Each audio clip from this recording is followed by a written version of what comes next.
Europe 1. Le grand direct des médias avec Thomas Joubert. Mais les fans de Koh-Lanta sont donc ravis. Le jeu d'aventure revient à partir de ce soir à 21h sur TF1. 3 mois seulement après la fin de la précédente saison. Pour renouveler l'émission, la production a décidé de frapper un grand coup avec désormais non plus 2 équipes, mais 3. On va donc voir ce que ça change avec Denis Brognard qui est avec nous ce matin sur Europe 1. Ça fait toujours plaisir de vous voir à ce micro d'ailleurs, Denis. C'est gentil. C'est la combienième saison de Koh-Lanta ? C'est la 20e. 20. Il y a aussi le chiffre de 17 qui tourne. Ça, c'est hors spécial, Alors, c'est ça ? Voilà, c'est ça. En fait, on en a 17 avec des anonymes et puis on a eu 3 événementiels avec d'anciens candidats, ce qu'on appelle nous les All-Stars. Les All-Stars. C'est hallucinant cette longévité parce que les autres émissions de télé-réalité, il y a un moment, les téléspectateurs s'en sont lassés. Starac, il y a eu 8 saisons. Secret Story, là, arrive à la 10e saison, mais ça commence à être un petit peu poussif. Vous, avec Koh-Lanta, vous arrivez à durer. Écoutez, pourvu que ça dure, aux États-Unis, ils en sont à 32 saisons. Donc, vous voyez, on a encore de la marge. Comme quoi, c'est un format qui fonctionne bien. Ça fonctionne très bien aussi en Europe du Nord. Je crois que c'est la qualité du format et puis la qualité de la production. Et vous parliez de cette nouveauté des 3 équipes.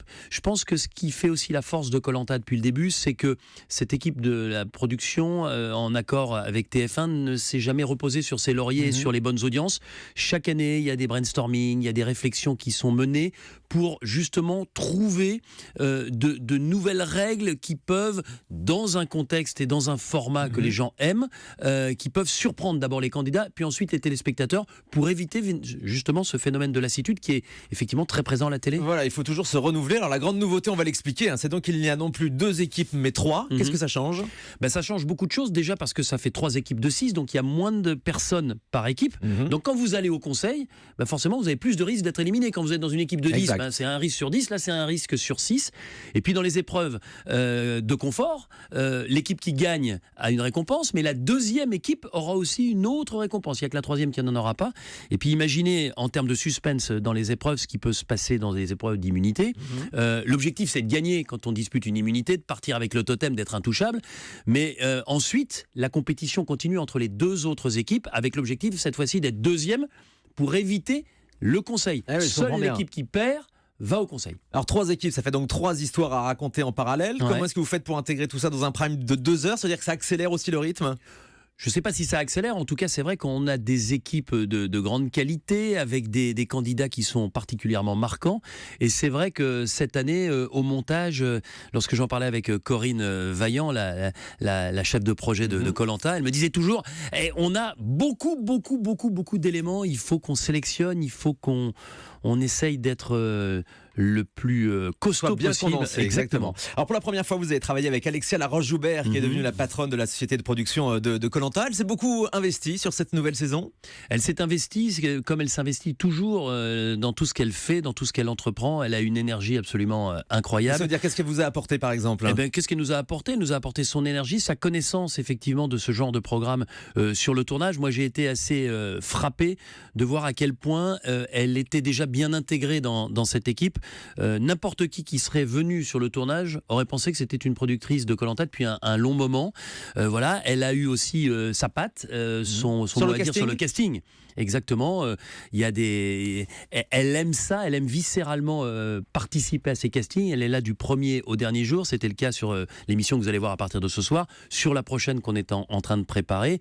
Et voilà, elle a une vision. Ça fait 20 ans qu'elle fait ça. Elle a une vision et une acuité pour trouver les bons candidats, les bonnes personnalités. Parce que c'est compliqué les candidats maintenant. Ils connaissent tous l'émission par cœur. Vous avez pas plus que l'année dernière. Vous avez senti changer par rapport aux premières saisons quand ils arrivent aujourd'hui sur Koh-Lanta ? Non, je crois pas qu'ils sont changés. Je pense qu'ils se préparent physiquement pour être les plus performants possibles.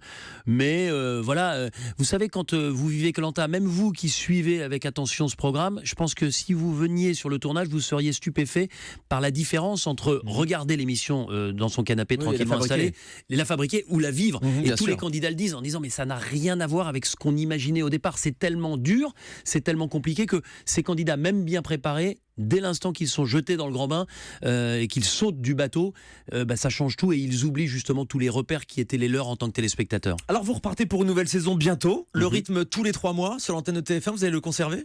Je sais pas du tout, c'est pas moi, vous savez, qui décide du rythme de Koh-Lanta. Ce qui est certain, c'est qu'effectivement on est en préparation d'ici quelques semaines de la prochaine saison. Vous partez où ? Et là, je peux pas vous dire. Et je ne veux pas vous le dire. Non, J'aurais essayé. Bah non, mais j'ai bien aimé. Vous partez où? Genre l'air de rien, comme ça, on pourrait le savoir.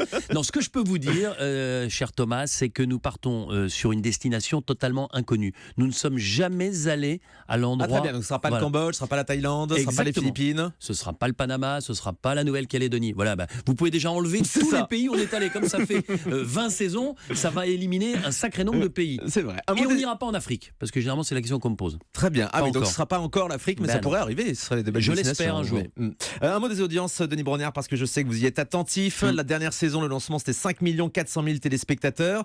On est loin maintenant des 7-8 millions qu'on observait encore il y a 5-6 ans. J'attire votre attention sur le chiffre que vous donnez qui ne prend pas en compte ce qu'on appelle le replay. Si on met le replay, on est à 6-3, 6-4. Donc on n'est pas du tout sur les audiences que vous nous donnez là ce matin. Et c'est une émission qu'on regarde beaucoup en replay, c'est vrai. Exactement. Donc vous savez, quand on est à pratiquement 30% de part de marché et plus de 40% sur la cible phare des responsables des achats des fameuses ménagères de moins de 50 ans, je pense qu'on ne peut pas parler de mauvaises audiences. Il y a eu un morcellement de la télévision. Et puis vous savez que les audiences, elles sont très variables en fonction de la période de l'année dans laquelle on est diffusé. Si toutes les émissions pouvaient se targuer d'audience équivalente à celle de Koh-Lanta, franchement, je pense qu'il n'y a pas un producteur ou pas un patron de chaîne qui signerait aujourd'hui. Ça reste l'une des meilleures audiences de TF1. Simplement, une dernière question. Vous repartez pour la deuxième saison de Ninja Warrior cet été. Tournage très bientôt. Le tournage bientôt. On sera en tournage au début du mois d'avril à Cannes, comme l'année dernière, et comme l'année dernière avec Christophe Beaugrand et Sandrine Quétier. Même dispositif. Denis Brognard est avec nous et Willy Revelli arrive après ça.